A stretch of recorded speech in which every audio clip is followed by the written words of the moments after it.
नमस्कार, आप देख रहे हैं सूत्रकार समाचार। मैं हूं निशा मिश्रा।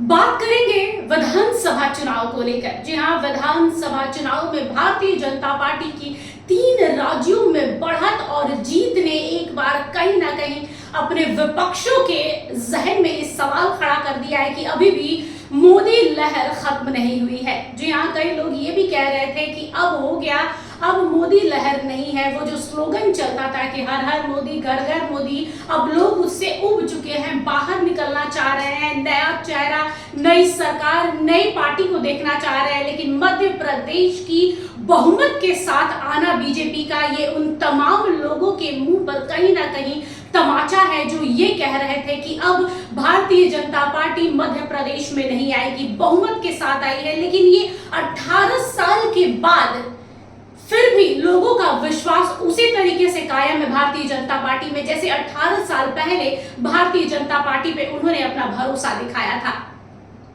बहुमत के साथ आई है। और अगर कांग्रेस की बात करें तो दिग्विजय सिंह भले ही इस बार मैदान में ना उतरे हों, लेकिन उन्होंने अपने बेटे और अपने सिपा सलारों को बाकायदे ट्रेंड करके उतारा कि इस बार कहीं ना कहीं मध्य प्रदेश से भारतीय जनता पार्टी को उखाड़ फेंकना है। लेकिन ऐसा हुआ नहीं। मुंगेरी लाल के जो सपने थे वो सपने ही रह गए और भारतीय जनता पार्टी ने बहुमत के साथ एक बार फिर से सरकार बनाने के लिए अपना कदम रख दिया है। आखिर दिग्विजय सिंह और उनकी पार्टी से कहां कमी रह गई, कैसे हार गए, कैसे मुंह की खानी पड़ी, उस पर एक नजर डालते हैं। आइए। मध्य प्रदेश में प्रचंड जीत के बाद से भाजपा के हौसले बुलंद है। 230 सीटों में से बीजेपी ने 163 सीटों पर जीत दर्ज की है, जबकि कांग्रेस को महज 66 सीट ही मिले हैं। दिग्विजय सिंह के बेटे जयवर्धन ने इस बार जैसे तैसे चुनाव जीता है, लेकिन जीत का जो अंत मंजर रहा था वो बड़ा ही दिलचस्प रहा था। कई राउंड की काउंटिंग के बाद भी जयवर्धन सिंह की सांसें थम नहीं रही थी। हालांकि वे लगभग 5000 वोटों से उन्होंने चुनाव जीता, जो कि पिछली जीत से करीब 41,000 कम था। सबसे बड़ा झटका तो दिग्विजय सिंह को मध्य प्रदेश के चाचौड़ा सीट से लगा, जहां पर लक्ष्मण सिंह, जो कि दिग्विजय सिंह के भाई कहे जाते हैं, उन्होंने तमाम कोशिश की, लेकिन इसके बावजूद भी वो इस सीट से जीत नहीं पाए। कहां कौन कौन खड़ा था दिग्विजय सिंह का अपना, आइए उस पर एक नजर डालते हैं। खिलचीरपुर सीट से दिग्विजय सिंह के भतीजे प्रियव्रत सिंह चुनाव लड़ रहे थे। चुनाव परिणाम में उन्हें करारी शिकस्त मिली है। लाहार सीट से दिग्विजय सिंह के समर्थक डॉक्टर गोविंद सिंह अपनी किस्मत आजमा रहे थे और वही हाल इनका भी हुआ। गोविंद सिंह भी वहां से चुनाव हार गए। कांग्रेस नेता और दिग्विजय सिंह के जो सिपा सलार जीतू पटवारी हैं, वो भी चुनाव में उतरे थे, लेकिन राउत सीट से उम्मीदवार थे, लेकिन उन्हें भी मुंह की खानी पड़ी।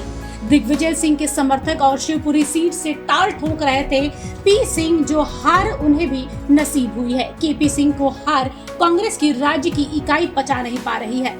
पुरुषोत्तम डांगी, जो ब्यौरा सीट से कांग्रेस के उम्मीदवार थे, वो दिग्विजय सिंह के बेहद ही करीबी माने जाते हैं। डांगी अपनी सीट को भी वो नहीं बचा पाए। बापू सिंह तंवर, जो कि राजगढ़ से चुनाव लड़ रहे थे, दिग्विजय सिंह के सिपा सलारों में से एक माने जाते हैं, वो भी अपनी सीट नहीं निकाल पाए।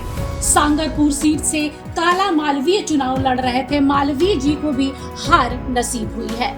गिरिडीह भंडारी से, जो न सिर्फ कांग्रेस के जाने माने नेता हैं बल्कि दिग्विजय सिंह के समर्थक भी रहे हैं, वो भी अपनी सीट जीतने में सफल नहीं हुए।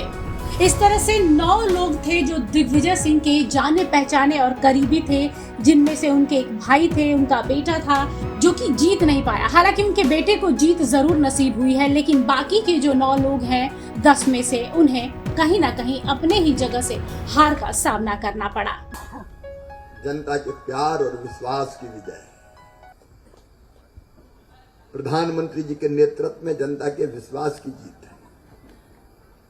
ये विजय बुधनी के सभी भाई और बहनों की जीत है, किसानों की जीत है, गरीबों की जीत है, भांजे भांजियों की जीत है और लाडली बहनाओं की जीत है।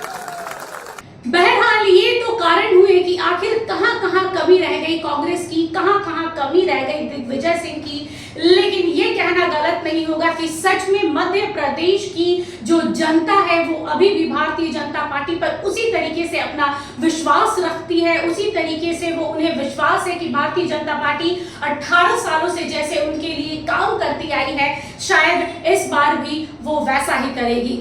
फिलहाल के लिए बस इतना ही। देश दुनिया की तमाम बड़ी खबरों के लिए देखते रहिएगा सूत्रकार समाचार। नमस्कार। हमारा यह वीडियो अच्छा लगा तो इसे लाइक करें, शेयर करें और हाँ, सब्सक्राइब करना ना